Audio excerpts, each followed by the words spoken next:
I want to say good evening and welcome to the show. Thank you for spending your Thursday nights with me. As always, I always say I'm truly humbled that all of the things you could choose to do on Thursday, you choose to be here with me, getting the word. Many have called this my calling, and I feel that way as well. My show is called Omit the Logic. This shit makes no sense. And I'm your host, Hank Batiste. I'm your host tonight, and the voices in my head are screaming, if not now, then when? If not now, then when? I've been doing this podcast for about almost 3 years, just a couple months shy of 3 years. And like most of you, it's a year ago today when we saw Biden go through his inauguration. We had so much promise. There was so much to look forward to. Understand? We listened to Lil Amanda, and I was one of those people who felt the trepidation because I felt like I didn't want to get my hopes up and then be let down. So I wanted to go into this with some skepticism. I wanted to go into this with my eyes wide open, and I wanted to continue to be both a cheerleader and a critic. So I pretty much did that. And then I guess along those lines, I made some predictions, and unfortunately, most of those predictions have come true, and I've been talking about that ad nauseum. I've been talking about that because I want you guys to know not just what I feel, but what's going on and why we should collectively feel this trepidation, but the sense of urgency as well. So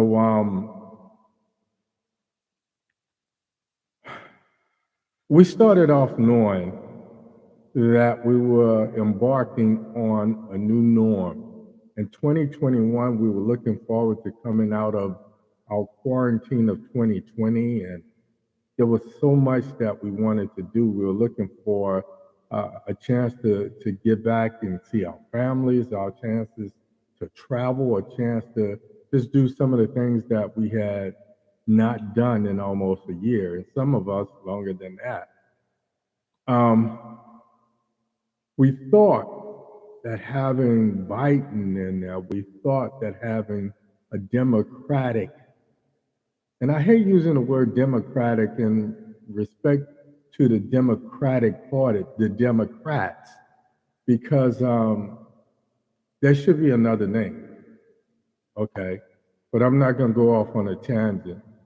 But we thought with the Democrats having the White House, having a majority in the Senate, and having the majority in the House, that they would somehow deliver on the campaign promises of Joe Biden for the soul of America and building back a better America. Biden promised us that. We even saw the Republicans incensed and pissed at the failed coup d'etat attempt. We saw the Kevin McCarthy's. We even saw Lindsey Graham and Mitch McConnell and all of these so-called noted Republicans pissed and incensed. And the most famous thing that I remember from the night of the failed coup was Kevin McCarthy saying, who the F does he think he's talking to? And within a few hours, shortly after the change of power,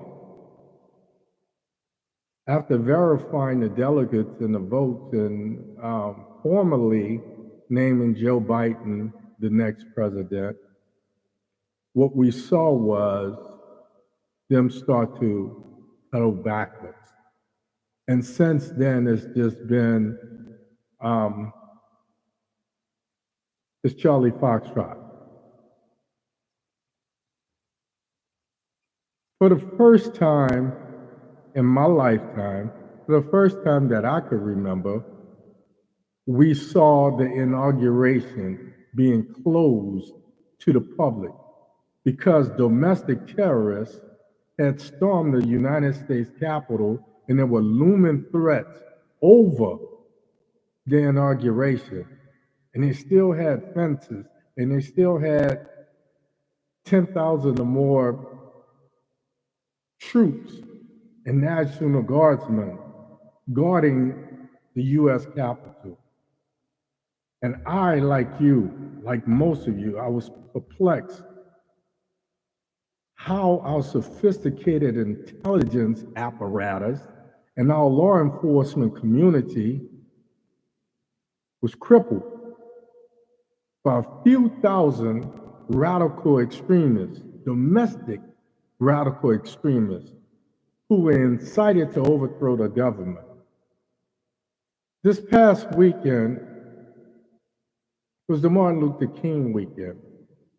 And I kept asking myself, what would Dr. King do if he were still here? I kept asking myself, what would Malcolm say if he were alive?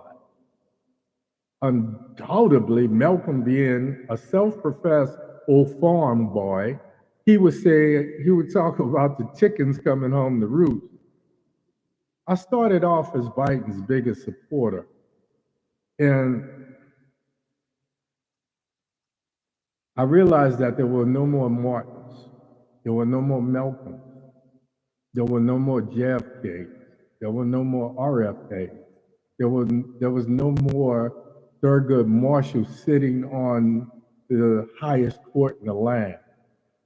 So that collective group of imperfect, idealistic leaders, and I use that term loosely because the people that we have leading today pale in comparison. So in looking at this, I decided to talk a little bit about that. The sacrifice leaders turned martyrs and ask the question, where do we go from here?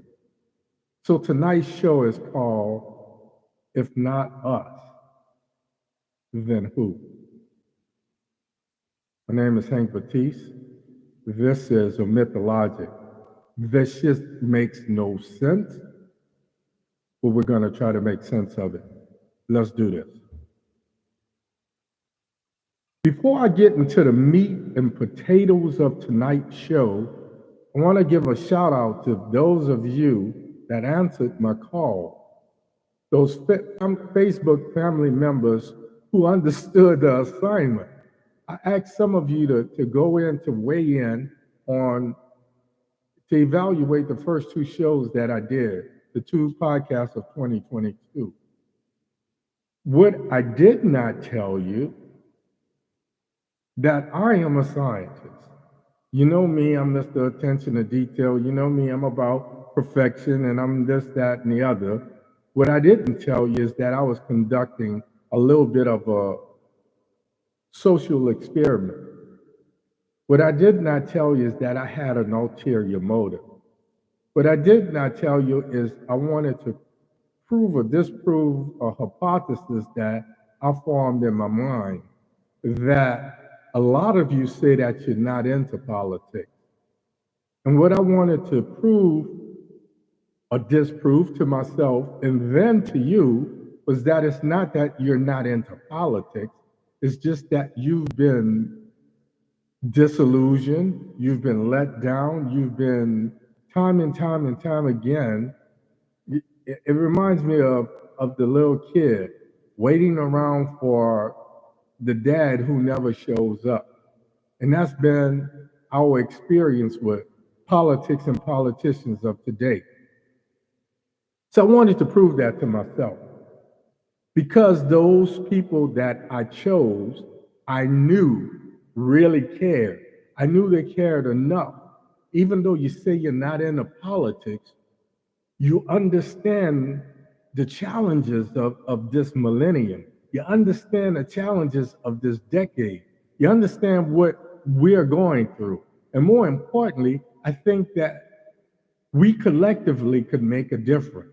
So what I wanted to do was not just get people to look at the podcast and hear what I had to say. What I wanted to do was reignite the fire in those folks that I know had not only the aptitude, but had the moral compass to start changing things around. Some of you have become disillusioned because you feel like despite your best effort, we are in this cesspool that we call America today. And I say cesspool because they called it a swamp. They call DC draining the swamp and swamp waters and what have you. Coming from Louisiana, I know that the swamp is loaded with all types of things to sustain life. So if we're going to clean up this cesspool, those of us who have the aptitude, those of us who have the morality or the moral compass, those of us who care enough to be incensed and angered, let's take that anger and turn it into motivation to make a difference. So that's why that was my ulterior motive for the assignment. And to those of you that got the assignment, I appreciate it. Shout out, big ups. To those of you who have not yet responded, I'm extending the assignment. But I want those of you that have responded, I want you to go a step further.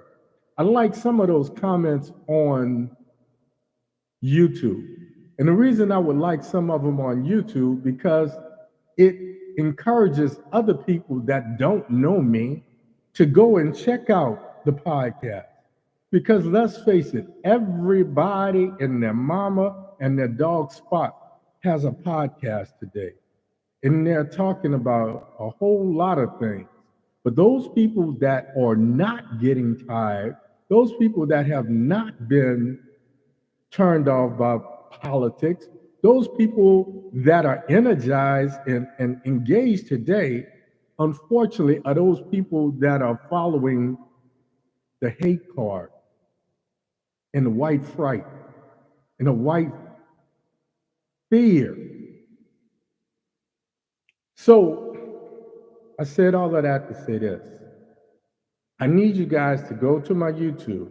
Even if you follow me on Facebook, I need you to go to my YouTube and put in some of those positive comments, because I think that's going to be the motivating factor to get other people on board, and there's strength in numbers.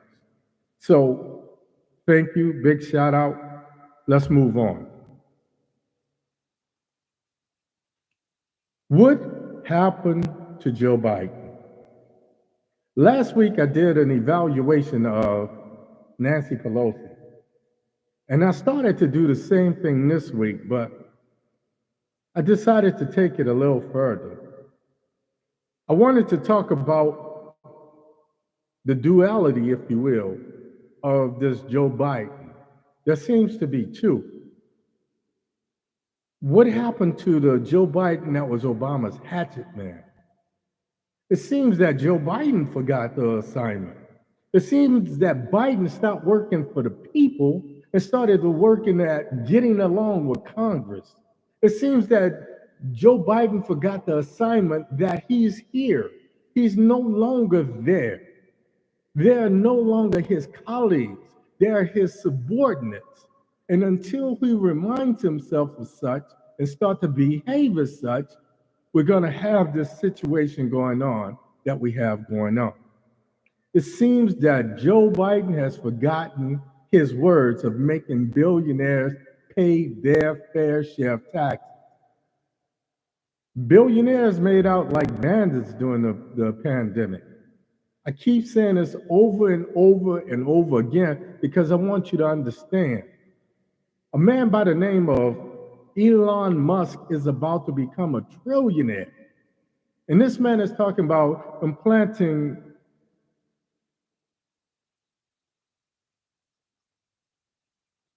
those things in people's heads. This man is talking about interplanetary colonization on our dime. Meanwhile, roads and bridges here in America are falling apart.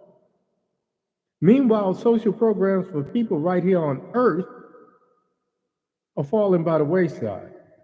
It seems like the only campaign promise that Biden is persistent and hell-bent on keeping is getting along with both parties. He keeps talking about bipartisan support. Last week, I heard him call McConnell, well, he's my friend. Meanwhile, McConnell is ridiculing him. A friend of mine, or a so-called friend of mine, not even an associate, could ridicule me in public and me not retaliate, especially if they're here and I'm there. I'm gonna let you know that I don't need to be liked, but I will be respected. So I ask myself again, what happened to the assertive Joe Biden that time as President Obama's vice president? That progressive Joe Biden. Instead, who's more interested in fostering friendship than pushing his vision for building a better America. Biden, who hit the ground running the first 100 days of his administration and doing things by executive order, but getting things done if necessary. That's what we need. We need Biden to fight with his former colleagues and expel those people out of the Democratic Party if they are not behaving like Democrats and they are sandbagging or torpedoing his vision for building America back better. We need the Biden that will push an increase for funding for the elderly, will push for funding for our children, will push for programs for the poor and disenfranchised. That's the Biden we need. Betty White said that Alan Ludden was the love of her life. Now, those of you my age and older, you know that Alan Ludden was the host of a game show called To Tell the Truth. And the whole premise of the game show was there were 3 contestants that appeared in front of this panel of celebrities, and they professed to be in this person. And the panel asked them questions, or interrogated them to try to determine who was telling the truth. And at the end of the game show, after everybody had asked all of their questions and time was up, they would come back from a commercial and they would make a secret vote, a guess, based on their observations of who the real person was. And then Alan Ludden would turn to the 3 contestants and say, will the real? So if Alan Ludden was here today, he would probably turn and say, will the real Joe Biden please stand up? So I don't need the Joe Biden that wanted to get along with the Senate and did what he did to Anita Hill. I need the hatchet man who's going to get things done. That's what I need. That's what America needs. Let's move on. When democracy sails, part two. During the 60s, we had brave and perfect men who fought for a better America. There were men like Malcolm X, Martin Luther King, John F. Kennedy, Robert F. Kennedy, and LBJ. There are no more idealistic leaders today. We seem like everybody today is all about themselves, be it the Pelosi's or the Schumers or even Biden now. They're going along to get along. In the 60s, these men fought amongst themselves. Martin Luther King and Malcolm X had very different ideologies on how to move us as a race forward and for social disobedience. They often criticized each other, not by name, but by ideology. So they respected each other enough to not make it personal. One said, I don't agree. I believe in nonviolent disobedience. And another one said, by any means necessary. If I don't believe in violence, but if someone hits me, then I'm going to hit them back. And then Martin came back, he retaliated with an eye for an eye, it leaves everybody blind. And Malcolm said, well, so we had these things going on. But after Malcolm left the nation, the two men had a meeting of the minds. And there's a famous photograph of Malcolm and Martin together. And it's one of my favorite photographs of all time. Then we had JFK.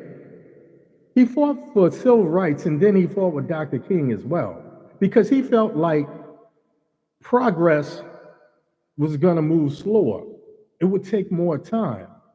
They had these back and forth battles that was probably the motivation for Dr. King saying, if not me, then now. I mean, if not me, then who? If not now, then when? JFK was killed before he could get the Civil Rights Act passed. See, Malcolm idolized Elijah Muhammad, but Malcolm defied him too. And he infamously said after JFK's assassination, being an old country boy, in the morning, you let the chickens out. And in the evening, the chickens come home.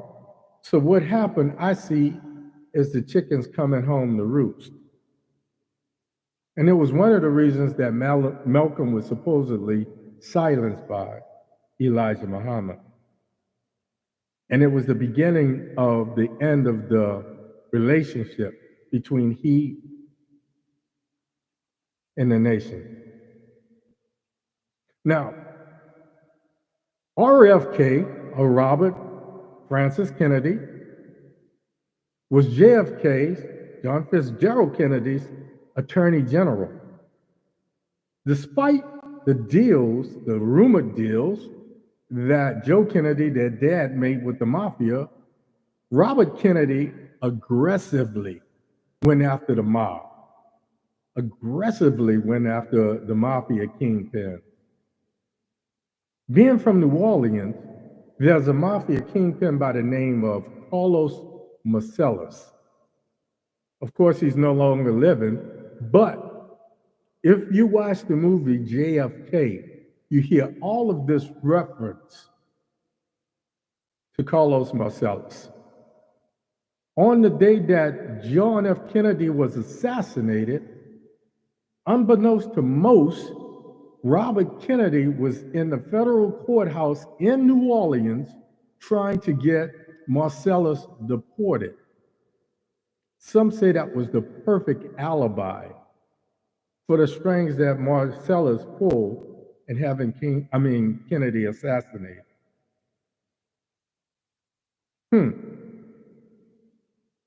LBJ. LBJ doesn't stand for LeBron James. Contrary to what young people believe, LBJ stands for Lyndon Baines Johnson. Lyndon Baines Johnson was JFK's vice president. Why do I bring this out? It's because after JFK was assassinated, it was LBJ, Lyndon Baines Johnson, who got this passed. John Kennedy was assassinated on November the 22nd, 1963. LBJ, Lyndon Baines Johnson, got the Civil Rights Act made into law in 1964. He was a former senator from the state of Texas who, while Kennedy was alive, he was Kennedy's strong arm, a hatchet man in the Senate because he had been a former senator himself. Are you starting to tie this together now? So if LBJ could go on and get things done, then why can't Biden take a page from the LBJ handbook and disassociate himself as a friend from his former senators and work for America, the people, like he did the first 100 days? Mr. Biden, I need you to be more like LBJ. Merrick Garland is Biden's attorney general. So, Mr. Garland, I need you to be more aggressive, like Robert Kennedy, and go after some of these so-called domestic terrorists who were just exercising their rights when they participated in this failed coup d'etat. I need you to be more Robert Kennedy, and let's go along to get along and turn in the Attorney General's office into this revolving door of all talk, of all bark and no bite. Shit, America needs you to keep your eyes on the prize, folks, for the soul of America. Mr. Biden, I'm gonna say this one time. You talked a good talk. And as a result of that, over 8 million people voted for you because we believed that you could do what you said you would do. And you've got. This is just your first year. It's not too late to turn it around, but I need you to be more of the hatchet man. I need you to unleash Kamala and send her over there to get things done. I need Kamala to become more of who you were during the Obama administration. And I need you to transition from the Joe Biden of the Senate to the Joe Biden of the vice presidency and evolve into Joe Biden, the president of the United States. America needs that. So, folks, that's all I got for you tonight. As always, I ask you to go to my YouTube channel, subscribe, give me some thumbs up. If you have subscribed, share my podcast with a friend or family member. If you haven't noticed, what I try to do is I go back to my YouTube and I try to edit out some of the nonsense, some of the warm up and some of the warm and fuzzy. I wanted to try something new tonight and just getting to the point, because one of the things people said is I danced around a little too much, waiting for others to come online. And it penalizes those people that show up on time. So I'm listening. Go to my YouTube. Give me some thumbs up. More importantly, give me some of those heartfelt emotions that you wrote about when I gave you it. Then I'm out of here. So I need you to go and check them out if you haven't done them already. If you have, refamiliarize yourself with them and share it with someone. I said this before, don't be so afraid to die that you forget to live for a purpose. Because what we do is what our kids and our children's children and their children will inherit. Our ancestors, our parents, and our grandparents did their part. It's time for us to step up. I know we are tired of politics. I know we're tired of politics. I know we've been worn out. But the people that responded, what you showed me is that you have the aptitude and the morality to make a difference. So I'm challenging you to do just that. And it starts with the message that I try to deliver from week to week. So see you next week. Same Baptiste time, same Baptiste place. My name is Hank Batiste. This is OMITdaLOGIC. This shit makes no sense. Make sense of it.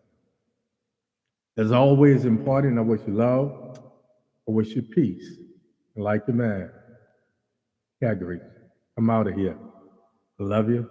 Ain't a damn thing you can do. Thank you for your support. Good night.